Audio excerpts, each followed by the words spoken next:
Deus nos abençoe na aplicação desse texto, desses textos que nós lemos na verdade.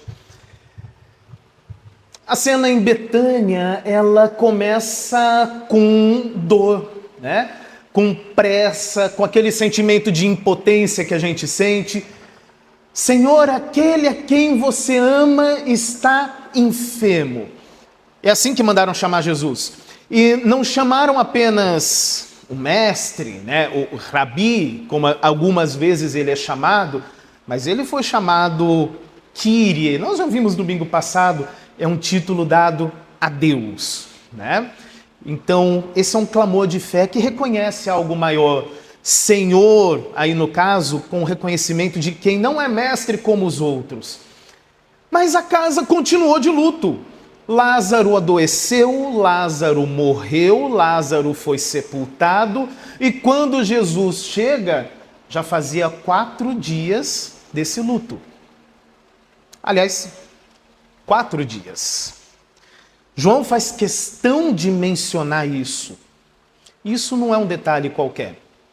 Naquele imaginário judaico da época, tinha-se a ideia de que a alma ficava pairando por cima do corpo por algum tempo, mas quando a decomposição começasse, aí sim, né, toda a esperança humana estava encerrada, então, porque ali já não tinha mais chance. Então, era uma crença deles. Por 3 dias, a alma ainda estava perto do corpo. Tinha uma chance. Passaram-se 4 dias. Não tem como reduzir o que viria depois a... Ele só tinha adormecido, estava catatônico, não tinha como mais falar isso. 4 dias depois, os sinais da morte já estão bem evidentes. Por isso, se algo acontecer a partir daqui, tem que ser um sinal divino. Nada além ou a menos do que Deus para fazer algo com relação a isso. E é precisamente aí que o nosso coração precisa se reconhecer. Porque nós conseguimos tolerar pequenas doenças, sim. Nós conseguimos aceitar algumas crises desde que elas sejam controladas. Nós conseguimos aceitar algumas feridas desde que elas sejam reversíveis. E é assim, né? Quando você vai no médico e ouve um diagnóstico, até tudo bem se ele falar que está doente, desde que ele fala como que você se recupera, como que você resolve aquilo. A gente consegue lidar com isso. Agora, quando a morte entra no quadro ali, aí as coisas mudam. Quando a gente começa a falar de um sepulcro que foi fechado, né? Quando aquele 4º dia já chegou, então mesmo na crença popular deles ali, a esperança já tinha acabado, aí parece que vem aquele choque de realidade, né? Aí parece que cai aquele sentimento de, poxa, agora acabou. Salmo 130 nos dá uma palavra muito boa para esse momento, para esse sentimento, quando fala, das profundezas eu clamo a ti, Senhor. Não é aquela oração básica do todo dia. É a oração de alguém que está se sentindo num abismo de verdade. É a oração de quem está sentindo um peso de uma cova. Essa é uma súplica fortíssima. Em Ezequiel 37, nós também reconhecemos esse cenário. Um vale cheio de ossos muito secos ainda. Tem um muito ali, né? Não são ossos doentes, não são feridos, eles são secos. É aquele quadro de uma coisa que já não tem mais possibilidade nenhuma. E é assim que pelo menos o mundo tenta ensinar a gente, né? Existem problemas que ainda têm alguma solução, mas diante da morte, essa realidade você não contorna. Essa é definitiva. Essa realidade de um sepulcro, até mesmo por mais forte que seja a sua fé, ela não vai fazer nada a partir dali. E é assim que a gente é ensinado. Veja que Marta e Maria, elas creem, mas a fé delas ainda está marcada por essa medida do tempo humano. Por isso, quando chega Jesus, elas vão falar: se o Senhor tivesse aqui, o meu irmão não tinha morrido. É uma bela confissão de fé, mas ela ainda está incompleta. Ela honra o poder de Jesus, mas ela ainda pensa no poder de Deus dentro de um limite. Se o Senhor estivesse antes aqui, talvez dava tempo de reverter, mas agora não tinha mais esperança. Aqui é aquele momento onde a fé falha. Aliás, Jesus tem muito disso, né? Ele costuma levar as pessoas até o momento onde a fé dá a balançada e cai. Geralmente é assim que ele lida. Marta ainda fala de ressurreição, né? No último dia, e ela não está errada, mas o que ela não percebe é que o último dia, de certo modo, é algo que está de pé diante dela e falando com ela e respirando o mesmo ar que ela. Ela crê numa doutrina que é verdadeira, mas ela não enxerga plenamente a pessoa que é o cumprimento de toda essa doutrina. Também todos os discípulos revelaram a mesma limitação ali. Quando Jesus fala em voltar à Judeia, o que eles pensaram em primeiro lugar? Perigo, na ameaça, na morte. Então o Senhor respondeu com uma linguagem mais didática. Não são 12 horas o dia? Se alguém anda de dia, não tropeça, porque vê a luz do mundo. Isso é um retorno ao começo do Evangelho de João, né? João capítulo 1, a luz brilha no meio das trevas e as trevas não prevaleceram contra ela. Então em João capítulo 11, essa luz está instruindo os discípulos. Com Jesus, a realidade não é definida pelas circunstâncias que estão em volta, mas pela presença dele. E aonde ele está é dia, não importa o que apareça em volta. Aonde ele vai, não existe caminho que seja fora da vontade do Pai.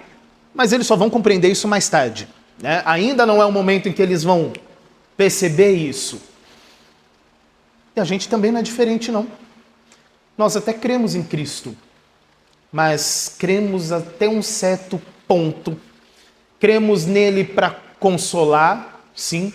Cremos nele para orientar, sim. Cremos nele para fortalecer, sim. Mas nós hesitamos crer nele justamente aonde toda a esperança em volta cai. Aonde tudo começa a cheirar morte, aonde não tem mais nenhuma possibilidade de reversão humanamente falando, e a nossa fé faz isso muitas vezes. É aquela fé do: se o Senhor estivesse aqui naquela hora. Uma fé que pensa: olha, Cristo é o suficiente. Mas para o ontem, talvez para o hoje eu já não tenho mais essa certeza. Talvez para o agora, não sei. Lá no último dia ele é o suficiente, mas para o agora da situação, custa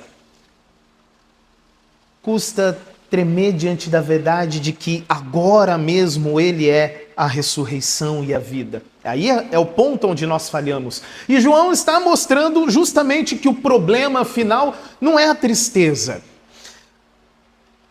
Não é apenas que a fé é pequena. O problema final é que o nosso coração humano, ele tem resistência quando o próprio Deus se manifesta. E depois do sinal, sim, muitos creram, mas outros vão fazer o quê? Vão aos fariseus. Então vem aquela fala terrível: se o deixarmos assim, todos crerão nele. Depois virão os romanos, tomarão o nosso lugar, a nossa nação. Vamos recapitular um pouquinho a história? Isso é mentira. Eles falam como se eles fossem livres. Eles falam como se eles tivessem algum poder soberano ali para defender na época. Eles falam como se eles estivessem protegendo Israel. Mas um pouquinho de lembrança da história bíblica nos ensina que a liberdade deles já foi há muito tempo embora debaixo do domínio do Império Romano, né? Ou vocês acham que esses nomes todos que a gente está lendo no Novo Testamento são nomes judaicos, né? Nem são. Eles já não tinham liberdade. A liberdade deles debaixo de Roma já era uma fachada. O que eles queriam salvar não era a nação. Já fazia pelo menos uns 200 anos que a nação já tinha caído debaixo de outro governo. Nem era para salvar a própria lei, nem era para salvar a glória de Deus. Então vamos fazer uma pergunta honesta. Esse pessoal estava querendo salvar o que ali, de verdade? Salvar o próprio prestígio, o próprio orgulho. Foi a única coisa que sobrou. E isso é o que eles estavam querendo salvar. Porque é aqui que o pecado tira a máscara. Diante de um morto que ressuscitou, e poxa vida, olha que sinal é esse, um morto que ressuscitou. Esse é um sinal que deveria ter levado todo mundo de joelho à adoração, a reconhecer, a recalcular suas rotas ali. Mas diante da glória de Deus, tudo que eles cuidaram de fazer foi tentar se autopreservar. Isso continua sendo o núcleo do pecado humano. Ele não é fraqueza, ele é recusa de Deus propriamente dito. Ver um sinal e não querer se render ao Deus que opera aquele sinal, preferir um sistema moribundo e baseado numa mentira do que a visitação do próprio Deus, é amar mais a sua própria posição do que a verdade, amar mais a aparência do que a glória. E é por isso mesmo que o Salmo 130, ele vai mais fundo do que a morte física e ainda diz: se observares, Senhor, iniquidades, quem, Senhor, subsistirá? Essa é uma pergunta séria. Olha para dentro de você e veja como isso é sério. A questão final não é que nós morremos. O problema todo aqui é nós merecemos morrer. Esse é o ponto. Nós não morremos apenas porque Adão pecou lá atrás e come do fruto. Nós morremos porque cada um de nós resiste à glória de Deus. Nós merecemos isso. O vale de ossos secos de Ezequiel, ele não é só uma imagem de biologia, digamos assim, de um evento ali, mas é um retrato de algo espiritual, não é? Romanos capítulo 8 também deixa isso muito claro. O que é da carne nunca vai produzir vida. Carne tende à morte. Esse é o caminho. Ou seja, o túmulo de Lázaro não é só o túmulo de um amigo. Ele é o espelho da realidade para cada um de nós aqui. E isso é um ponto onde fica pesado. Esse é o nosso retrato sem Cristo. Eu suspeito que seja por isso que Jesus chorou no final das contas. Mas não fique por aí. Hoje é um bom dia para falar de Apocalipse. É aqui que a glória de Deus se manifesta. Quando Jesus ouve da enfermidade de Lázaro, o que ele diz? Essa enfermidade não é para a morte, é para a glória de Deus, a fim de que o Filho de Deus seja por ela glorificado. Então, de um modo muito espantoso, ele faz o quê? Ele demora para ir. Depois ainda diz algo mais espantoso para os discípulos. Por causa de vocês, eu me alegro que não estivesse lá, para que vocês possam crer. Isso é decisivo. Não é frieza de forma alguma, não é descanso da parte dele, mas é o próprio Jesus fazendo uma missão que o Pai lhe entrega. Esse atraso é totalmente intencional, essa demora é propósito de Deus. O fato dele não ter ido ainda é um propósito dentro da revelação. Ele continua sendo Yahweh que busca salvar o seu povo e ele não perde o controle da situação. Ele é o Deus que governa para que a fé veja mais do que se via se Lázaro apenas tivesse sido curado de uma febre. Se ele tivesse chegado antes, nós teríamos visto um curandeiro. Mas porque ele chega agora, nós vemos algo muito maior. Aquele que é Senhor sobre a vida e sobre a morte. Então Jesus diz, o nosso amigo Lázaro adormeceu, mas eu vou para despertá-lo. Às mãos de Jesus, a morte não é tratada como uma coisa soberana. Jesus dá nome de sono para falar da morte. Porque, não que ela seja algo pequeno em si mesmo, mas é que porque diante dele, ela já perdeu essa última palavra. A linguagem do Novo Testamento faz isso várias e várias vezes. A morte para Cristo nunca foi um ponto final. Ela é apenas um leito aonde ele vai para acordar os seus filhos. E aí vem essa grande palavra que geralmente a gente repete quando tem algum sepultamento e nós falamos que Jesus diz: eu sou a ressurreição e a vida. Ele não disse eu trago a ressurreição. Ele não disse eu ensino a ressurreição, eu aponto para a ressurreição. Ele diz eu sou a ressurreição. E é aqui que Deus mostra a sua glória. É aqui que as coisas começam a aparecer mais claramente ainda. Nós não estamos diante de um profeta poderoso. Estamos diante daquele cuja fala tem poder. Esse eu sou é quem caminha até o túmulo.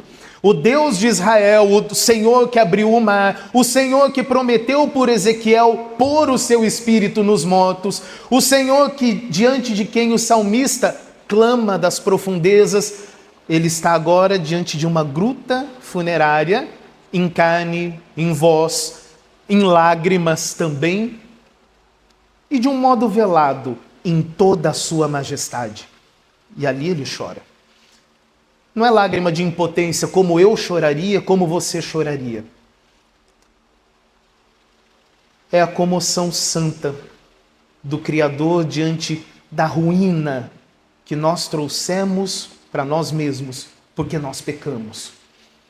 E ele se comove com isso, ele se estremece com isso, e então aí ele manda tirar a pedra. E vem a Marta hesita, 4 dias. O 4º dia para ela já fala mais alto do que a própria promessa de Cristo. Mas Jesus responde: eu não te disse que se você crer, você verá a glória de Deus?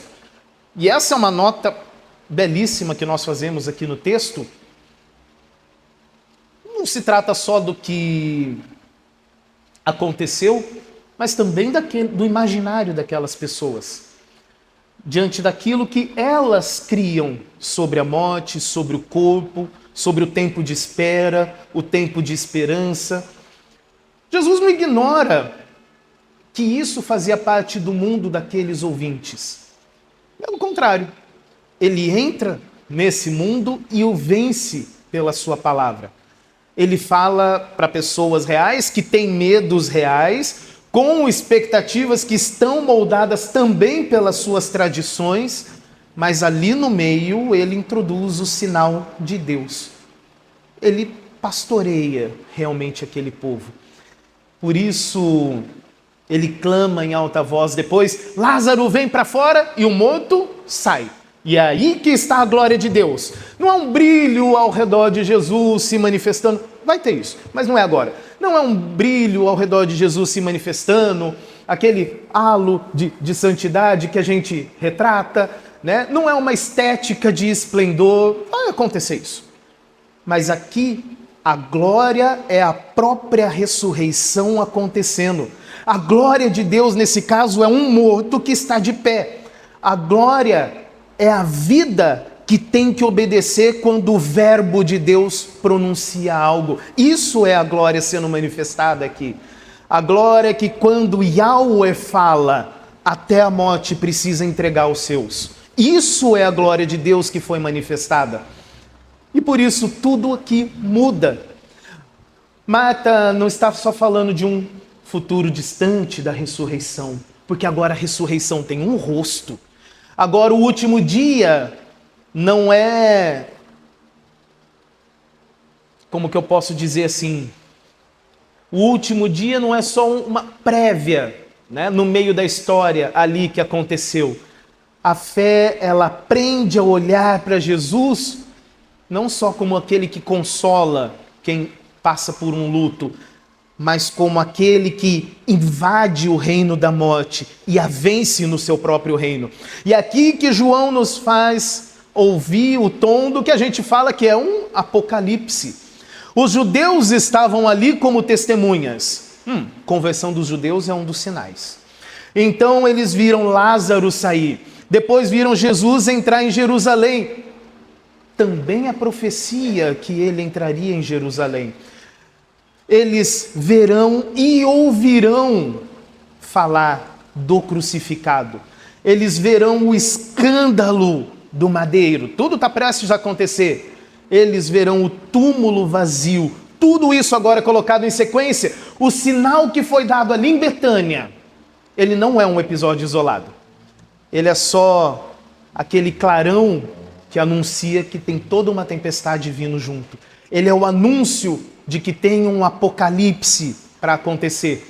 Porque depois disso, em breve, entrará Yahweh em Jerusalém montado num jumento, como Zacarias prometeu. E ele disse que é Yahweh, o Senhor de Israel. Em breve, ele será traspassado e levantado sobre a terra, como Zacarias profetizou. Em breve, o sol se escurecerá, a terra tremerá, mortos ressuscitarão, os céus e a terra serão abalados, tudo isso.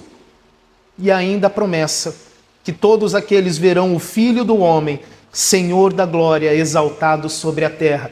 Tem um apocalipse muito prestes a acontecer. E Jesus já está anunciando isso. Nós vamos ver isso em 2 semanas. João 11. Ele põe um traço importante na história para nós que estamos lendo. Esse véu que separa a revelação de um Cristo humilhado para a revelação do Cristo exaltado em glória está chegando ao fim. A identidade de Cristo já está impossível de ser escondida aqui. Quem tem olhos para ver já deveria reconhecer aqui que quem fala a Lázaro é Yahweh. Quem está falando o tempo todo e quem está chamando os mortos para fora é o próprio Yahweh. E Caifás, sem saber, ele profetiza. João faz questão de dizer que ele não falou por si mesmo. É que ele estava no ofício que ele ocupava, como sacerdote, e por isso, mesmo involuntariamente, acabou sendo instrumento da palavra de Deus, de que Jesus deveria morrer pela nação, e não somente pela nação, mas para reunir em um só corpo os filhos de Deus dispersos. E que ironia sagrada foi essa? O inimigo falou muito melhor do que aquele que entende. O sacerdote só fez o cálculo político do que precisava, mas foi Deus quem colocou a profecia na boca dele. E assim o Senhor reina até mesmo nas tramas daqueles que o rejeitaram. Essa homilia precisa nos trazer para dentro de um sinal.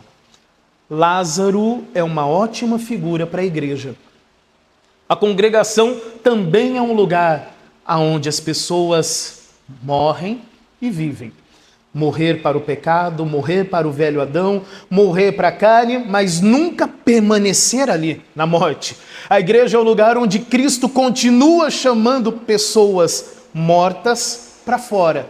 Pelo perdão dos pecados, pelo evangelho, pelo batismo, pela pregação, pela santa ceia. Isso é um morrer e um ressuscitar contínuo. É viver o céu, ainda que você esteja com seus pés fincados na terra.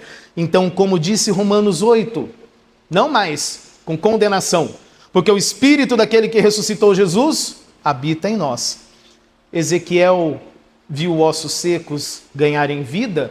Paulo diz que o Espírito vivifica também os nossos corpos mortais. O Salmo 130 nos ensina a esperar no Senhor mais do que os guardas pela manhã. E João 11 nos diz o porquê. Porque essa manhã, ela já começou em Cristo. Por isso, o Evangelho nos convida não apenas a admirar esse milagre, ele nos convida a reconhecer quem é que está aqui. É aquele que Marta chama de Senhor, é aquele que tratou a morte como um sono, é aquele que governa o tempo para a glória de Deus, é aquele que diz que o quarto dia não significa absolutamente nada, é aquele cuja glória é um morto voltando à vida e que faz nova todas as coisas. Esse é Cristo, esse é nosso Deus em carne. Esse é o nosso Senhor da vida. Por isso eu posso dizer algo que talvez vocês já conheçam. Eu posso dizer que quando ele chama Lázaro para fora, nós estamos ouvindo o chamado final, aquele apocalipse que não é só anunciado, mas ele já é iniciado. E eu posso dizer que eu sei em quem tenho crido e que é poderoso para guardar o meu tesouro até aquele dia. Por Jesus Cristo, nosso Senhor. Amém. Convido todos, nos colocamos de pé.